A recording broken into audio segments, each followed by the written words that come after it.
At the turn of the century, Winnipeg was experiencing a boom unparalleled in its history before or after. The boom lasted for 30 years. Winnipeg boasted a population of approximately 20,000 when the railway came through in 1885. By 1901, the population had doubled to 42,430. During the next 5 years, that number increased to over 100,000. And in 1911, the census count was 136,035, a tripling of the population in just one decade. By 1913, Winnipeg was the third most important metropolis in Canada. During that same decade, over 500,000 immigrants passed through Winnipeg. Some stayed, but many moved on to Homestead in the west. But impressions and ideas picked up in Winnipeg stayed with them. William E. Curtis of the Chicago Record-Herald wrote in 1911, "All roads lead to Winnipeg. It is the focal point of the 3 transcontinental lines of Canada, and nobody, neither manufacturer, capitalist, farmer, mechanic, lawyer, doctor, merchant, priest, nor laborer, can pass from one part of Canada to another without going through Winnipeg. It is a gateway through which all the commerce of the East and the West and the North and the South must flow.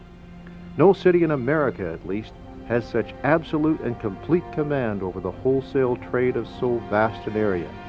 It is destined to become one of the greatest distributing commercial centers of the continent, as well as a manufacturing community of great importance."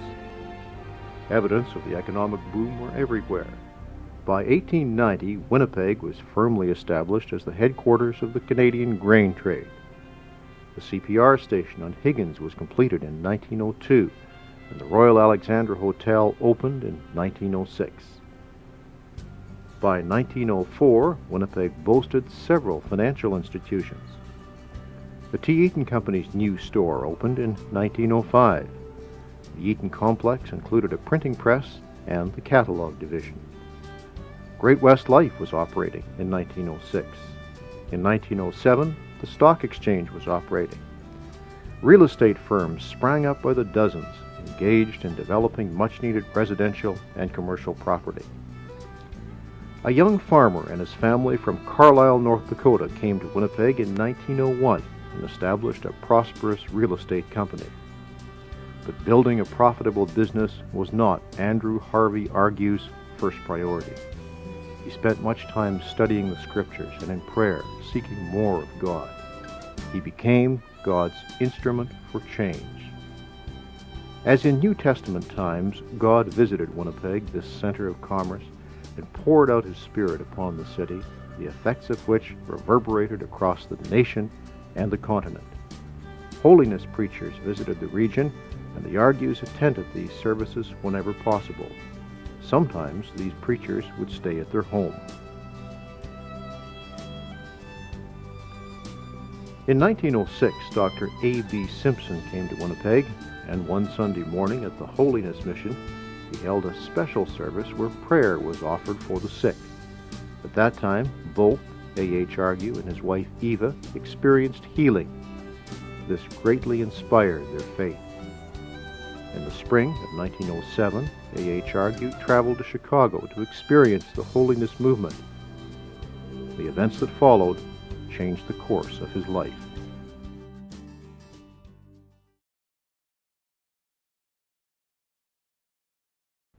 Zelma Argue, in her biography of her mother, A Vision and a Vow, writes, "A little later, the power of God was falling in Chicago, and my father went there to tarry, spending time in prayer and fasting. When the infilling came on the 21st day, he at once wired home news of the event, adding that he was coming home by the first train. Received the baptism in the Holy Spirit," my mother read, perplexed. On his arrival, she stood at the far side of the room as he entered, quietly studying him to see what difference his experience had made. Upon A.H. Argue's return from Chicago, others in the Holiness Mission desired a similar experience. Zelma Argue. With hungry hearts now asking the privilege of tarrying, and no place available, my parents threw open their home at 299 St. John's Avenue, 1 block west of Main Street, across from St. John's Park. They had designed and built it while my father was in business. Quite undreamed of by them as they pored over the plans, it was destined to be the scene of this outpouring. Thus, Mother faced a new question. The meetings must go on. Was she willing for her husband to give up his business and give his time to mission work? A struggle followed, but finally she committed the whole situation to God and determined to tarry herself. Zelma Argue. I found it quite a cross when my husband took the step of leaving business for mission work. We counted the cost. Just home from Chicago, the work lay like a burden upon his heart. When the mission people heard that he was home and he had received the baptism, they began coming to the house in the evening to ask about his experience. Then the Holiness and Mennonite people began to say, "Let us come and tarry at your house." Afternoons proved to be the best time. On the 5th afternoon, my husband was praying. Suddenly he jumped to his feet and walked around. The power suddenly fell. 3 received the baptism, and from then on they kept on coming through day by day for 3 weeks. Zelma. It wasn't easy for a young mother with young children to open up her home every day. Zelma Argue. Tarrying. We always felt that if we missed a meeting, we would miss seeing someone come through with whom we had been tarrying. We wanted to be there to rejoice with them. Busy with household duties and the care of a family and workers visiting the home, I sometimes wondered if the baptism was meant for me. I could make no headway. I felt unworthy, and at first would only pray for others. But one day the power began to fall on me. A sister said, "Why, dear, the Lord is baptizing you." I took heart then. Zelma Argue. Archdeacon Fair of the Anglican Church received his baptism at this time. The Indians from a reservation far to the north would also pour in to tarry, and when asked after midnight to go home to rest, they would reply, "Oh no, we want to tarry until through." Here, W.E. McAllister, later secretary of the PAOC, received his baptism.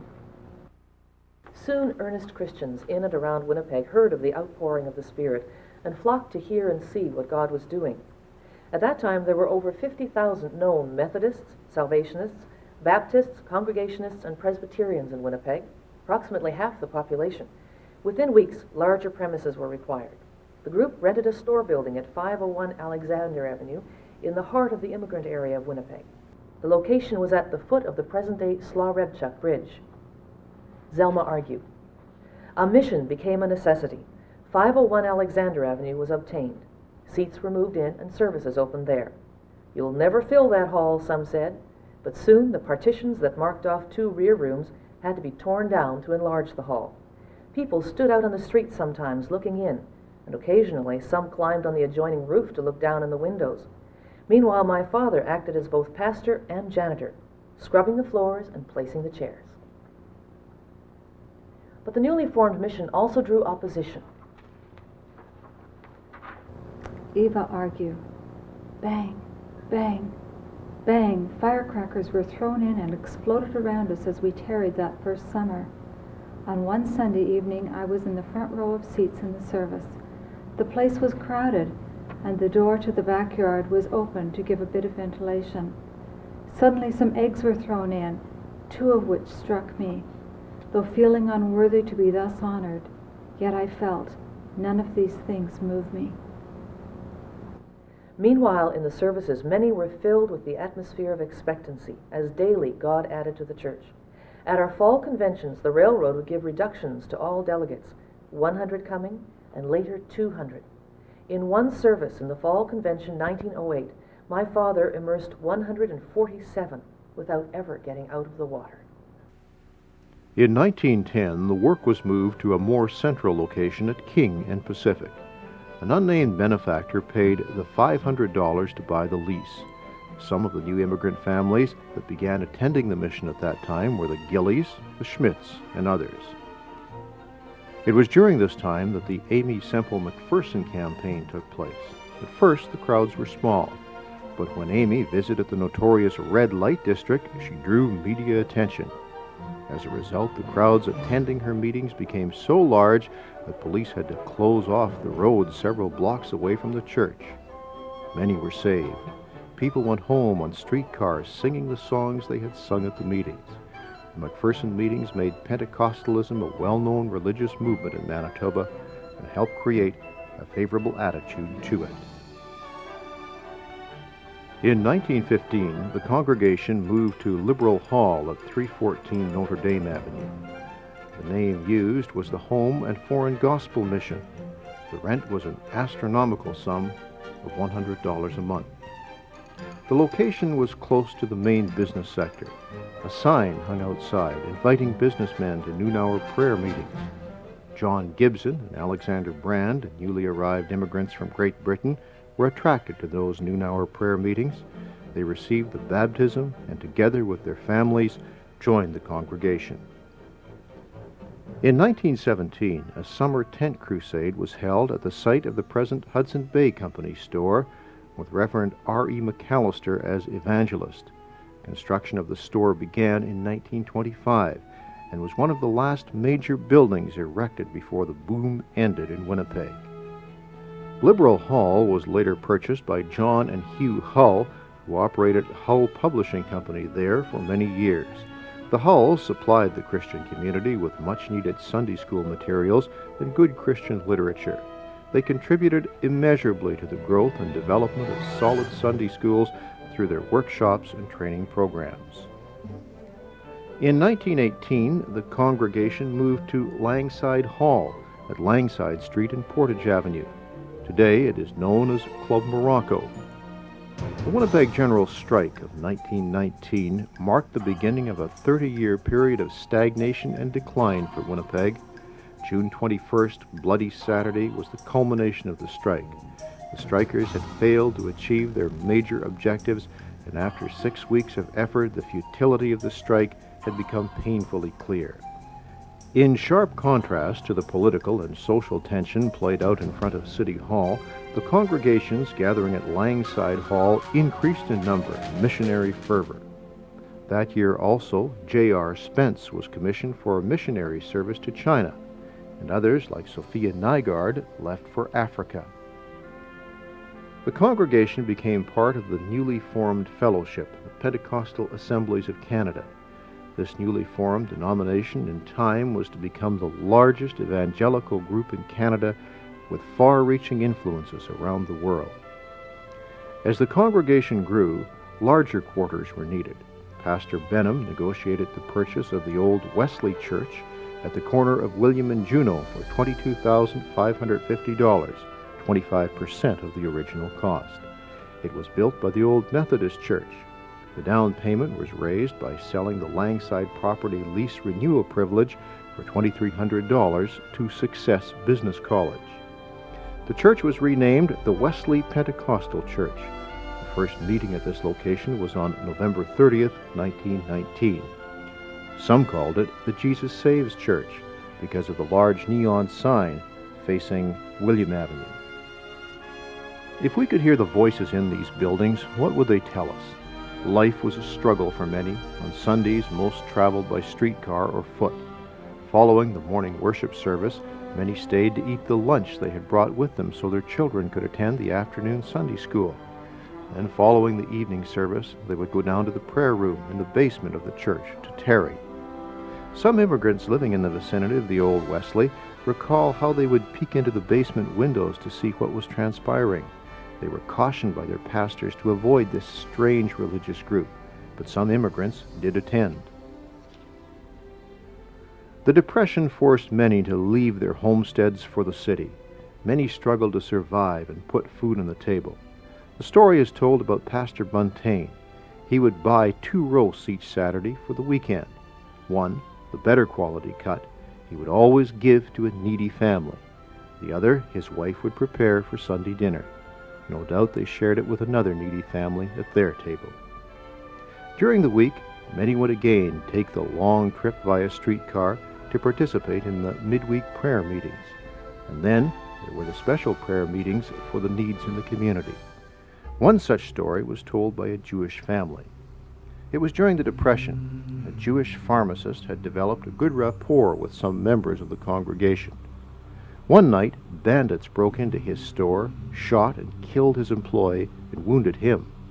Pastor Buntain led the congregation in special prayer for the pharmacist, who was in critical condition. The pharmacist survived and lived to the ripe old age of 97.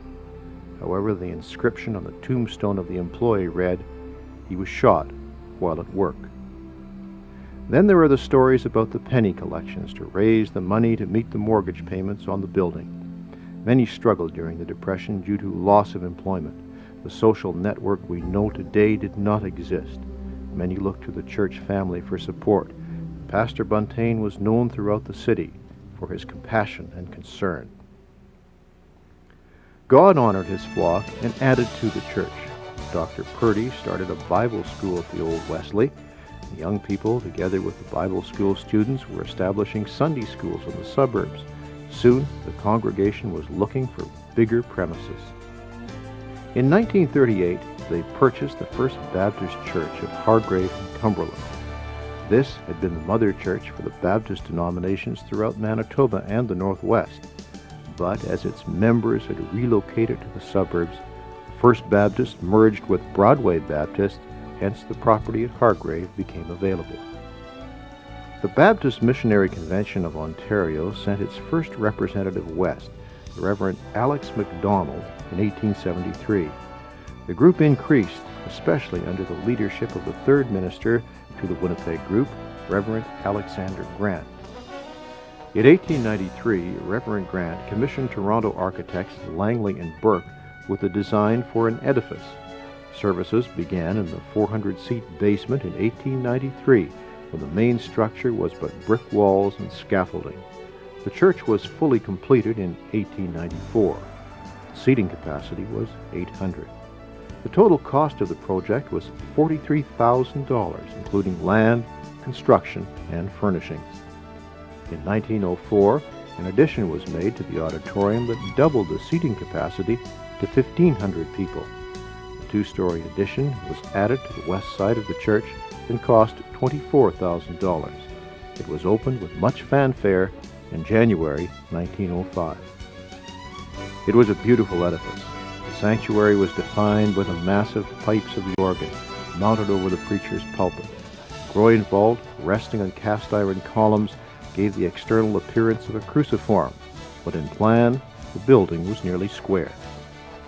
Due to the Depression and the economic stagnation, the congregation paid only $19,000 for this magnificent building.